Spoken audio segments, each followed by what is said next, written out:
15,000, मात्र 15,000 रुपए लेकर के नीतीश कुमार रेड्डी ने एमसीजी में कीर्ति पताका लहरा दिया।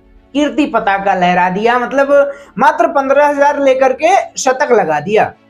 अब आप कहेंगे कि जी 15,000 लेकर के शतक लगा दिया। हाँ, हम आपको बताते हैं, यूट्यूब पर बहुत सारे ऐसे वीडियो मिले होंगे जिसमें यह बताया गया होगा कि नीतीश कुमार रेड्डी झुकेगा नहीं साला, नीतीश कुमार रेड्डी पुष्पाराज, तमाम सारी चीजें। लेकिन मैं आपसे कहता हूं नीतीश कुमार रेड्डी ने 15,000 लेकर के, यानी 15,000 की वजह से आज वो शतक लगा दिए। कैसे हुआ ये? क्योंकि नीतीश जब 2003 में जन्म लेते हैं उसके बाद गुरु वो एक सपना देखते हैं और कहते हैं कि हमको क्रिकेटर बनना है। उनके पिताजी कहते हैं कि साहब इतना तो है नहीं कि आप क्रिकेटर बन जाओ, आर्थिक स्थिति घर की कमजोर होती है, लेकिन पिता चाहता है कि बेटा क्रिकेट खेले। वही पिता जो उस समय एमसीजी के मैदान पर मौजूद था, वही पिता जो उस समय आंसू बहा रहा था जब उसका लड़का शतक लगा दिया था। पिता के साथ लड़के का चाचा यानी नीतीश कुमार रेड्डी के चाचा जी भी मौजूद थे और उनकी आंखों में जो नमी थी वो देखने लायक थी।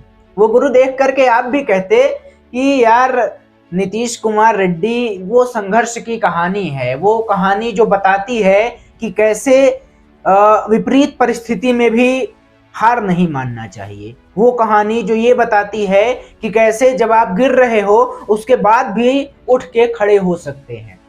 नीतीश कुमार रेड्डी की कहानी कुछ ऐसे ही है साहब।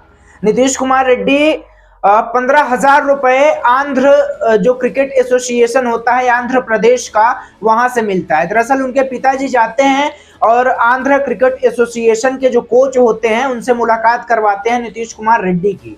नीतीश कुमार रेड्डी वहां जाते हैं तो वो उस लड़के के अंदर वो हुनर जो है वो कोच साहब देख लेते हैं और कोच साहब कहते हैं कि ये लड़का बहुत ही आगे जाएगा और आगे भेजने के लिए वो सिफारिश करते हैं कि इसको आर्थिक रूप से कुछ मदद की जाए। आंध्र क्रिकेट बोर्ड उसके बाद आर्थिक रूप से मदद करता है और मदद ऐसा करता है कि 15,000 रुपए पर मंथ देता है और नीतीश कुमार रेड्डी भी मानते हैं कि उसी 15,000 की वजह से आज वो क्रिकेटर बन गए। आज वो क्रिकेटर बन गए और एमसीजी में वो कर दिखा दिया जिसे कोई नहीं कर पाया, जिसे विराट कोहली नहीं कर पाए, जिसे रोहित शर्मा नहीं कर पाए, जिसे कोई और बड़ा खिलाड़ी नहीं कर पाया, वो कर गए नीतीश कुमार रेड्डी। जब शतक लगाया तो वो 70,000 का क्राउड देखने लायक था। एक मतलब जो गूंज उठी थी ना, वो कह रही थी कि जी भारत का खिलाड़ी है ये। वो गूंज ये बताती थी कि किसी एमसीजी में कुछ तो हुआ है और हुआ ये था कि नीतीश कुमार रेड्डी शानदार शतकीय पारी खेलते हैं। मैंने जब एक बार चेक किया था तो उसमें दिखा रहा था कि भारत 215 रनों से पीछे है और 7 विकेट गिर गए। 215 रनों से भारत पीछे था। उस समय सुंदर और नीतीश कुमार रेड्डी खेल रहे थे, लेकिन उसके बाद जब मैंने स्कोरबोर्ड चेक किया तो साहब 9 विकेट गिर गए थे। 2 विकेट उसके बाद गिरे थे। बुमराह और वाशिंगटन सुंदर आउट हो गए थे। नीतीश कुमार रेड्डी और जो लीड बची थी वो मात्र और मात्र 116 रन की बची थी। अब आप समझिए कि नीतीश कुमार रेड्डी साहब कैसे खिलाड़ी हैं, कैसे खिलाड़ी हैं, मतलब कोई जज नहीं कर सकता। और अभी तक केवल 4 से 5 टेस्ट मैच खेले हैं, 4 से 5 टेस्ट मैच। लेकिन जब वो हैदराबाद की तरफ से खेलते थे तो भी लगता था कि गुरु खिलाड़ी में दम है। हैदराबाद की तरफ पिछली बार खेलते हुए 13 मैचों में 300 से ज्यादा रन बनाते हैं। उसके पहले सीजन में 2023 में जब वो खेल रहे थे हैदराबाद से तो मात्र 2 या 3 मैचों में 2 मैचों में उनको मौका मिला था खेलने के लिए और वो भी बल्लेबाजी नहीं आई थी। जब बल्लेबाजी आती है तो Nitish Kumar Reddy as a allrounder, perfect allrounder, शानदार बल्लेबाजी कर देते हैं। और यही कारण है कि प्रमोशन मिल गई हैदराबाद में। प्रमोशन कुछ ऐसी कि जहां 10, 20, 30 लाखों में जा रहे थे वहां डायरेक्ट और डायरेक्ट 6 करोड़ रुपए चार्ज करेंगे 2025 में खेलने के लिए।